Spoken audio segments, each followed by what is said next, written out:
from North America to the Middle East. Nobody that I know of predicted that Arab nation after Arab nation would recognize Israel. It happened during the Trump era. How responsible is the Trump administration for those peace victories? They could not have made it happen. They could have stopped it from happening. And it was really important that they didn't stop it and that they blessed it. It was the Israelis and the UAE that basically began the process. But what we really have here, and this is important, this is an anti-Iranian coalition. This is the Arab world. The Iranians are not Arabs. This is the Arab world pulling together with Israel as its centerpiece to face down the Iranians. And therefore, if I could jump the gun a little, what Biden thinks he's doing is really stunning. Because at the moment when we've reshaped, under Trump, the entire system, he wants to go back and start again with the Iranians. That's correct, which is as wise as is Canadian policy. But much more dangerous. The problem is this. This coalition it's weak, not because of Israel, but the Arab states don't trust each other, and there's tension within Arab countries, and it's fragile, and it has to be held together.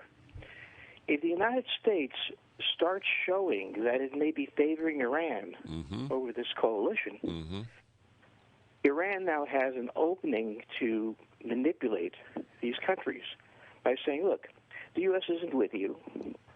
We're going to attack you covertly and overtly. Let's talk business. So we've reached a point of enormous stability in the region, potentially, that's very pro-American, very pro-Israeli. And he wants to reopen the things that Trump did, primarily because Trump did it. Trump's strategy toward Iran was rational.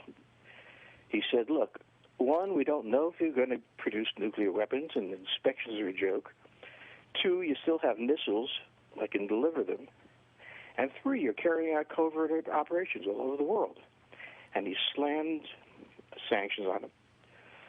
And he refused to back off and kind of crush their economy, which right now is not a bad thing to have happen to Iran.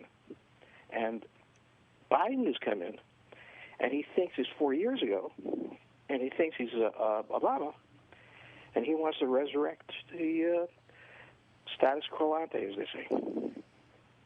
Do you have a theory as to why anybody who thinks politically, rationally, or morally would want to return to the status quo ante with Iran? From what I hear and so on, the Biden administration is an automatic pilot. Their basic principle is everything that Trump did was awful.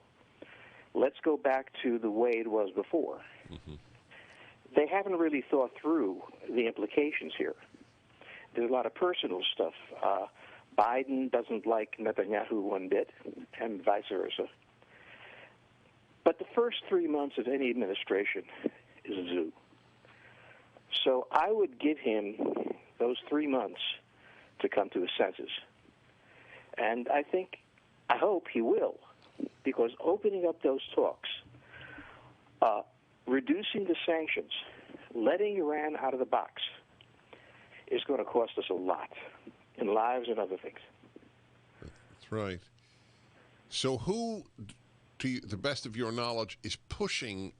I don't think Biden makes decisions so much as listens to people with power and influence. So who do you think is pushing for this?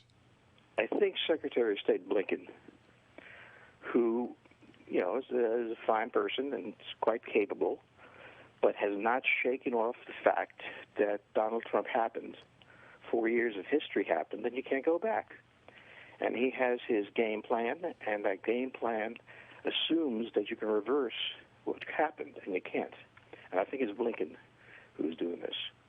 Is that would you hold the same with regard to the Paris Accords? Well, the Paris Accords also come out of his supporters. They want the United States to follow the Paris Accords. Of course, most of the members of the Paris Accords pay no attention to it. Right. It's not like it actually has any effect. Right. But they're going to use this as a tool. He has to placate, Biden, has to placate his political followers. And whether we're part of the Paris Accords or not doesn't bother me because it's a meaningless entity. But this happening in the Middle East is scary. We could reverse and collapse everything. It is scary. That is correct. So here's a toughie. Do you think that China is planning to invade Taiwan? Actually, we studied this, and the answer is no. The reason is they may be able to push an assault group through, but they cannot support it logistically. You know, it takes a lot to support a battle team. And they have to go across those straits, and the U.S. Navy, Air Force are quite capable of taking out Chinese ships. Even if they had a chance, okay? All right, hold on. This is really important to me, and my listeners will continue. George Friedman of geopoliticalfutures.com.